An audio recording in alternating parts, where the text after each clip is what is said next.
വയനാട് ആത്മഹത്യകളിൽ ഇരകളെ കൈയൊഴിഞ്ഞ് KPCC നേതൃത്വവും NM വിജയന്റെ കുടുംബത്തിന് പരമാവധി സഹായം ചെയ്തുവെന്ന യോഗത്തിൽ നേതാക്കളുടെ വിശദീകരണം. നേതാക്കൾക്കെതിരായ സൈബർ ആക്രമണം തടയണം. രാഹുൽ വിഷയത്തിൽ VD സതീശൻ മാത്രം നിലപാട് ആവർത്തിക്കുമ്പോൾ അദ്ദേഹത്തിന് അജണ്ടയുണ്ടോ എന്ന സംശയം ഉയരുമെന്നും യോഗത്തിൽ അഭിപ്രായമുയർന്നു. വയനാട് കോൺഗ്രസ് നേതാക്കളുടെ ആത്മഹത്യയിൽ ചെയ്യേണ്ടതെല്ലാം പാർട്ടി ചെയ്തു കഴിഞ്ഞുവെന്നാണ് KPCC യോഗത്തിൽ നേതാക്കളുടെ വിശദീകരണം. വയനാട് നിന്നുള്ള DCC അധ്യക്ഷൻ അടക്കമുള്ളവരുടെ ന്യായീകരണം KPCC അംഗീകരിച്ചു.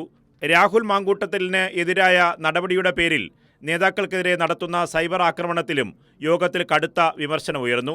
സോഷ്യൽ മീഡിയ വഴി നേതാക്കളെ ആക്രമിക്കുന്നത് നിർത്തണമെന്ന് K മുരളീധരൻ തുറന്നടിച്ചു. അതിന് പ്രോത്സാഹനം നൽകുന്നവർ അവസാനിപ്പിക്കണമെന്നായിരുന്നു മുരളീധരന്റെ ആവശ്യം. രാഹുൽ വിഷയത്തിലടക്കം വ്യക്തതയുള്ള നിലപാട് നേതാക്കൾ പറയാത്തതും ആക്രമണത്തിന് കാരണമാകുന്നുവെന്ന് VT ബൽറാം അടക്കമുള്ളവർ ചൂണ്ടിക്കാട്ടി.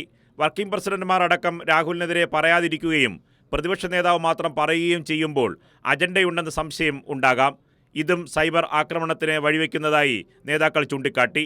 യൂത്ത് കോൺഗ്രസിന്റെ ജില്ലാ അധ്യക്ഷൻ നേമം ഷജീർ രാഹുൽ മാങ്കൂട്ടത്തിന് ഒപ്പം സഭയിലെത്തിയത് നേതാക്കളുടെ പിന്തുണയാണെന്ന് ആരെങ്കിലും പറഞ്ഞാൽ തെറ്റുപറയാനാവില്ല എന്നും യോഗത്തിൽ അഭിപ്രായമുയർന്നു. എന്നാൽ യോഗത്തിൽ സംസാരിച്ച പ്രതിപക്ഷ നേതാവ് രാഹുൽ മാങ്കൂട്ടത്തിൽ വിഷയം പരാമർശിക്കാതെ പൂർണ്ണമായി അവഗണിച്ചു. കൈരളി ന്യൂസ്, തിരുവനന്തപുരം.